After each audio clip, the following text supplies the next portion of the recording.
We had a big wind and rainstorm over the last couple of days here in Port Elizabeth, South Africa, and there's another one coming tonight.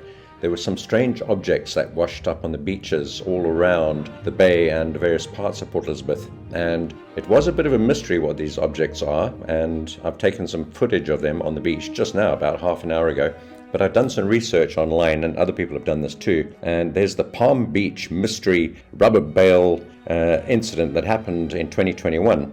And this is the story in the Palm Beach Post, all the way from Florida in the US. Mystery of rubber bales that washed up on Palm Beach may be solved. The answer appears to date back to World War II and a confrontation at sea. This is what those bales look like. I'll show you what my bales look like outside my house, actually just across the road. And they look very, very similar. The article goes on to say the gummy blocks of rubber that drifted onto Palm Beach last year, this was written in 21, may have a history steeped in scuttled blockade runners, naval battles, and the scramble for raw materials during World War II. A study published in the April edition of the journal Marine Environmental Research linked similar blocks of layered rubber that washed ashore in Brazil to a German ship that was cut down by US firepower off the country's coast in January 1944.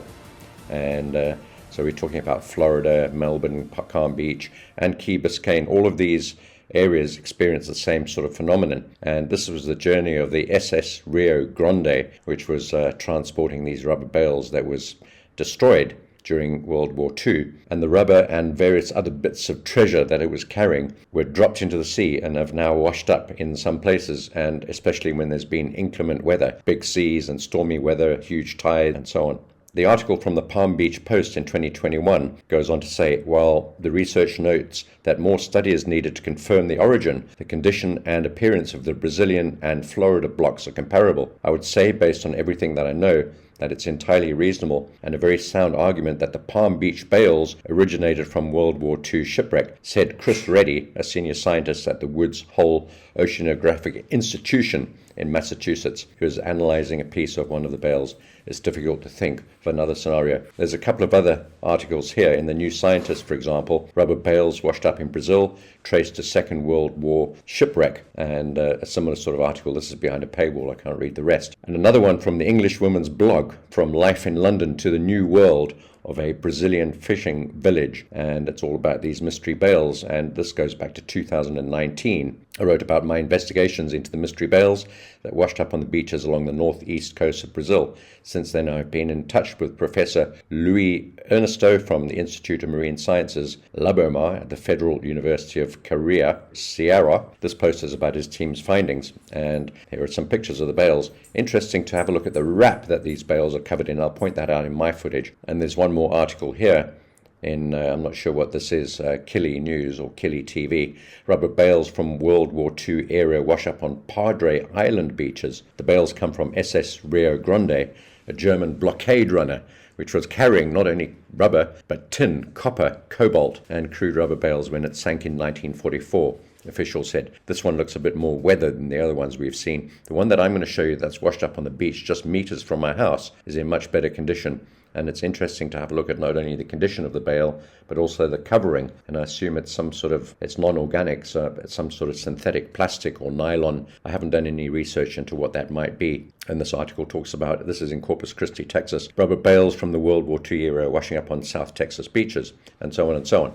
So I'm going to show you my video right now and then just talk through it as we go. Just a couple of minutes, and you can see what my bales look like outside my house on the beach just over here. Bales were found just over the road from me, really on the main beach in Port Elizabeth, and well, there's one here and there's one around the corner at a different beach called Cape Recife. They look in pretty good condition, and the covering on these bales seems to be some sort of plastic. There's Peanut the dog, some sort of plastic or nylon covering, considering these go back to 1944, so it's about 80 years ago that these fell off the SS Rio Grande. And there you can see from the side the sort of size of it. Compared to Peanut, the cross between a Jack Russell and a Dachshund. So sort of about the size of a human torso and quite thick.